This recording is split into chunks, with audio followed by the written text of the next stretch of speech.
Mia isn't into all this supernatural stuff. She's a self-proclaimed rationalist. She's not completely hostile to religion and spiritual things. The quaint stories and myths have their place within the human experience. After all, there is value to being a good person and giving people hope. However, she's seen the destructiveness of religion and is highly skeptical. She doesn't believe the Bible is the word of God, much less that there is a God. Mia is somewhere between agnostic and an atheist, only because she remains intrinsically curious and is open to learn more. However, she certainly doesn't subscribe to the creation story, great floods, and definitely not the resurrection. Where is the proof?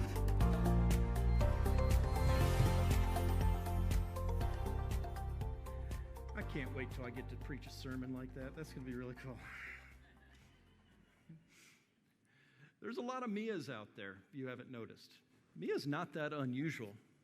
And it's becoming more and more common in this world. They reject religion as superstitious mythology. It's really just for simpletons. Truly enlightened people have moved on between these fairy tales and folk stories. And in truth, they believe they've grown up when many of us have not.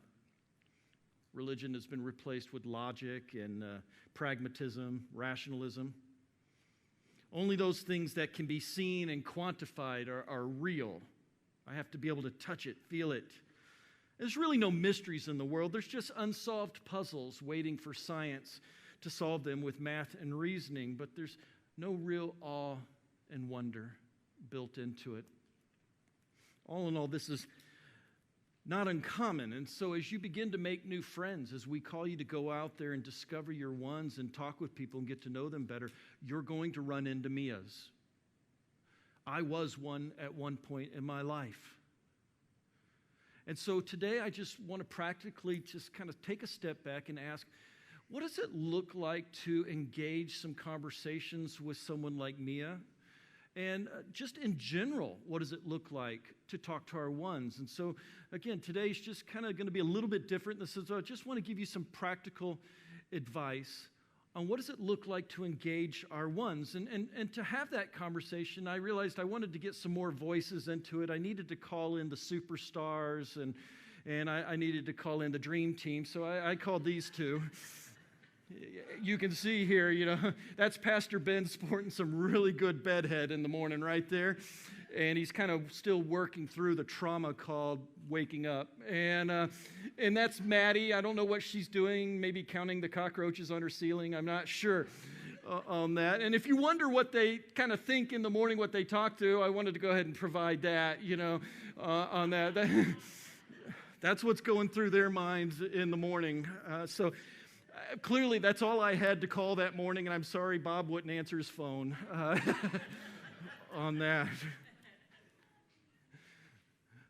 But I enjoyed our conversation, and I was writing a lot of notes. And before we get started, what I want to say to this is, for whatever reason, the more we talk about a one and us having a one, it's just, there's sort of like this weird stigmatism that's coming around it, like some great mystery as to who's your one out there. And I kind of want to pop that and burst that bubble a little bit today. There's no real mystery as to who your one is.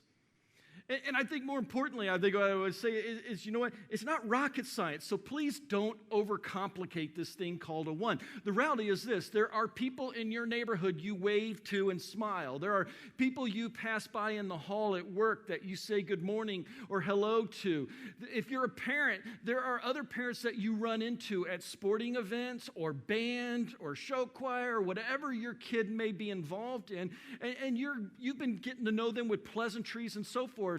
Or maybe, you know what, there's a favorite gas station you tend to go to more often, a convenience store, and you kind of know their names and they kind of know your name as well. All of these are possible ones in your life. It's the people you do life with, those who are in your sphere of influence with, the ones you interact with. And when we talk about your one and what to do with your one, again, don't overthink it. It's about inviting your neighbor to a cookout. As summer's coming, maybe it's just walking over to the neighbor and saying, hey, would you like to go cook out with me? Maybe you can come over one week and we'll cook up some burgers. Maybe it's just sitting in some lawn chairs out in the driveway. Or maybe you go and you help your neighbor out with a project that they're working on in the neighborhood, and you're just there for them on that. Or maybe it's inviting them to coffee just to get to know them better. I'm not asking you to do anything weird or difficult. I'm not asking you, for instance, to use the Jesus method. And you say, what's the Jesus method? Well, some of you might be familiar with the story of Zacchaeus. If you grew up in church, he was a wee little man, and a wee little man was he. So you might know Zacchaeus, but apparently he was a short dude, but he was a tax collector, and he was very wealthy, so he was not very liked by the people around him. And because he was short, he had a difficult time seeing over people, so Jesus was walking down a street one day, and he couldn't see him, so what did Zacchaeus do? He climbed a tree. And as Jesus passed by that tree, he looked up in the tree, and this is what he had to say in Luke 19. He said, Zacchaeus, come down immediately. I must stay at your house today.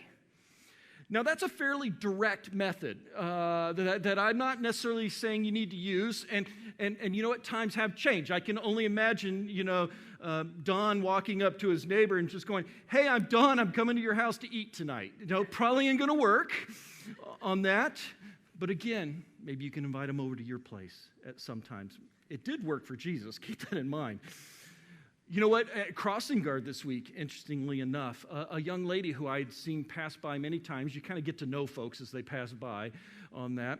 This time she pulled over and nervously got out of her car, walked over to me and handed me a piece of paper and said, I want to thank you for all that you're doing for the community. I appreciate it. And I'm like, okay.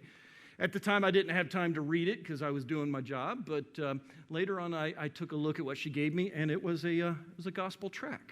Is what she gave me. And inside this tract, it talks to you about how you can have a relationship with Jesus and asking you to commit. And I'm still on the fence, I'm thinking it through. So be in prayer for me on that. My point on that is to say, I'm not asking you to do that either.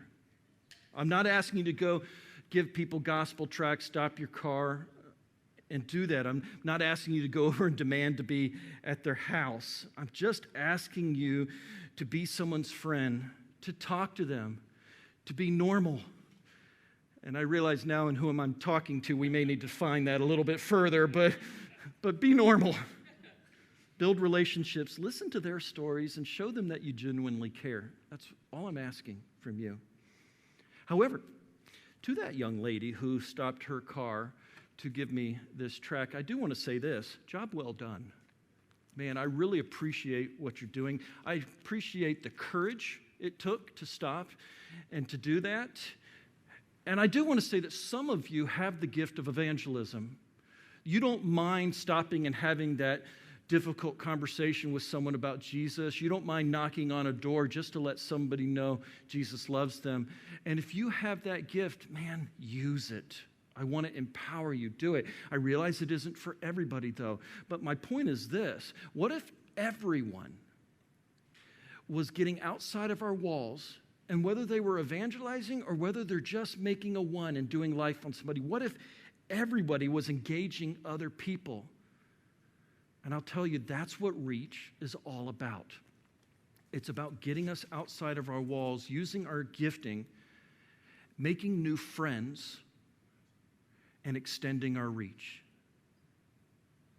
Now, as I talked to the team that morning and asked them questions, I was furiously typing and writing some things down, and I just want to share you some of the thoughts that we talked about. If you have your worship guide today, on the back are some fill-ins, and I'm going to encourage you to follow along with those fill-ins, because my hope and desire is that you go back later this week and that you fill those out, and that you prayerfully ask, Lord, which one of these do I need to work on? What is it you're trying to tell me? How can I take a step further with my one? So as we talked, hey, what does it look like to engage a one? What does it look like to engage someone like Mia, a skeptic? What does that look like? There were several things that resonated. The first one we've talked about before, and Ben talked about, or he preached about it a couple years ago. It's a great reminder, and that's this: You can win an argument but lose the person. You can win the argument talking to them but lose the relationship in the process. And my warning is this: God doesn't need us to argue on his behalf. And it's not about, when you're meeting with your ones, proving that you're right and they're wrong. It's not about that. More importantly, please remember that people who don't agree with what you agree with or believe what you believe in, they are not your enemy. This is about making friends. And one last warning I need to give you. Please don't weaponize the Bible. You say, what do I mean by that? You ever been with that person and they got a Bible verse for every single thing you say? They just love to throw them out like zingers. To prove they're right, or just, I don't know, like I'm really smart. I don't know what they're up to. Please don't do that. Just talk. Yes, there may be opportunities later where you need to talk through the Bible, but don't use the Bible as a weapon, trying to prove you're right or just to show how smart you are. It doesn't impress anybody, which gets to our next point. And everything we do, demonstrate grace. Now, maybe you've heard this famous quote before from Theodore Roosevelt: nobody cares how much you know until they know how much you care, right? And that's the point I'm trying to make here. Maddie noted something as we were talking. He said, people have to experience grace before listening to your truth. They need to see that you are a person of grace, that you live out grace. One guest recently told us, you know what? You seem to have a genuine interest in us. I pray that all of our guests feel that way. Because the truth is, we do have a genuine interest in you. That's Radiant Church. We need to take that into our ones, and we need our ones to be saying that about us. I want your one to be able to say of you, they have a general and genuine interest in my life. They care about me. The next thing is this: check your motives. Ask yourself, what am I really after? Is this building a relationship, or if I'm being honest with myself, is this something else? In other words, what's your end game here? And like we talked about earlier, and Pastor Bob brought this up this week as well, nobody wants to feel like they're your project. And can we be honest? People can smell an agenda a mile away. People aren't stupid. And so you got to check your motives. When we're talking about who's your one and engaging someone like Mia, this isn't about proselytizing at the moment. It's not bullhorn evangelism. It's about being their friend. Can you just be okay getting to know this person better? The next point we need to make sure of: make the conversation about them, not you. And if you're writing down, here's a great 3-word sentence to keep in mind. Tell me more. When you're talking with somebody, tell me more. I hear what you're saying. Tell me a little more about that. Tell me a little more about that. Learn to ask good questions like, how are you doing? What are you passionate about? What do you care about? Make it about them. Learn about them. Dig deeper into what gets them going in life and what excites them about life.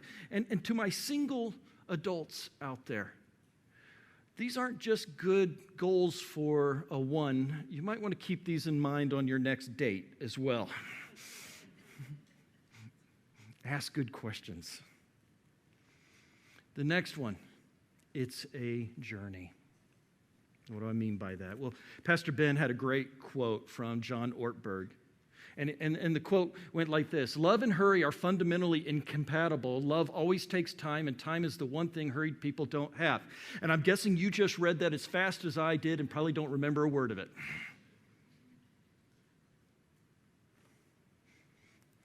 Love and hurry are fundamentally incompatible. Love always takes time. And time is the one thing hurried people don't have. And right now, if you're saying, ouch, it probably doesn't compare anything to what I'm feeling. Because this one hits me between the eyes. Are we in too much of a hurry to have a one? I'm asking you to take time and commit resources to this person. And another part of it is this. I'm also asking you to be okay with them often maybe saying no, or not yet, or I don't believe, or disagreeing in general. It's okay. Take the time and have the patience to build the relationship first. Why? Because skeptics need time. Give them the time. Be on the journey with them. Walk the long mile. The next one, make it safe. This is something we do talk about at Radiant Church every so often, and it's so important. Radiant Church has to be a place that no matter who you are, where you've been, or what you've done, you can come discover new life through Jesus Christ. Free of condemnation, free of guilt, free of shame. Jesus Christ and the words of truth can pierce the heart of someone way more than you can. We need to provide them the space to grow and to learn. And that's anything. It doesn't matter what you've done. It doesn't matter the color of your skin. It doesn't matter your gender. This has to be a place where you can come and you can experience love and grace and mercy. That's Radiant Church. Amen? Amen. So here's what I'm asking. Take that core belief that we have as a church on the weekend and bring it to your one. No condemnation, no guilt, no shame. Just love. Build a relationship. Grow together. And the last bullet point is this. Look for moments. Let's see, what do you mean by that, Pastor Jason? And admittedly, this one's the hardest one. What I'm saying is this, is if you do life with somebody and you genuinely commit to live out the way of Christ in everything you do in life, they're going to notice you're different than the world. Because the way of Christ and the way of the world are completely incompatible with each other. And if you choose to live it out, to be a light in the darkness, to be loving and grace-filled, they'll notice something's different about you over time. You won't have to tell them. It's the person at work that comes up to one of our folks and says, man, I noticed that you're never cussing and you're never telling dirty, inappropriate jokes and not being divisive at work. Why? And you realize you just had a moment, an open door to share why you're different. It's the family who prays when they went out to eat. And I encourage you to do this. And the waitress walks up to the table after and says, you know what, I just love seeing families pray. And mom stops and says, is there anything we can pray for you about? And you know what? There was. Door open. Just again, for me this week at Crossing Guard, there's a mom that walks her daughter home several times a week. And she stops. She goes, like, you work during the day. Why do you do this Crossing Guard thing in the afternoon? And you know what? I said, because at our church, we're looking for ways to serve the community. Door open. Opportunity. I'm asking you to trust me on this. If you do life genuinely with your one and you live out your life like Christ, they're going to notice something different about you, and the opportunities to share Christ will come up. It might be in a moment where they're walking down a road and you do, if you've built up trust, have to look at them and say, you know what, I think that road you're walking down is a bad road, and can I tell you why? Or maybe they're walking through a difficult situation, or they've got a decision they need to make, and they'll ask you your opinion. Hey, what do you think in this? And you'll have the opportunity to share what you believe and why you believe it at that point. Flat out, like another one asked a crossing guard, what church do you go to? What I'm saying is if you do life with them and you make building the relationship and the friendship first, the moments to share Christ with them will organically appear. And what I'm asking you to do is have the eyes and the heart to see those moments when they occur and the courage to step into them at the time. Let God create those moments and trust Him in those times to give you the words. But they will come. Last part, as I come to a close here, and I'm going to ask Ben here in a minute to come up and mop up my mess. To my skeptic friends out there, and I know we have some, thanks for being here. I'm not going to give you a hard sell on Jesus. Not going to try to convince you I'm right and you're wrong. All I can really do is just say, I'm so glad you're here, and remind you, as we talked about earlier, this is a safe place for you to work through the doubts and the fears and the worries, because there's a whole bunch of other people here working through the same difficult questions of life. Welcome to Radiant Church. Yeah. Yeah. I will eventually ask you and invite you to be a part of our story, because I believe your story is knit into the story of God. I do believe that. And it is a God who said He created all things, including you, and that you are wonderfully and beautifully made. And for that reason, your story is knit into the story of God, and you have meaning and purpose. But that's a conversation for another day and another time. For today, I just want you to know you're not alone. And there's many others like you. And this is a safe place for you to take those next steps and explore those difficult questions. Welcome to Radiant.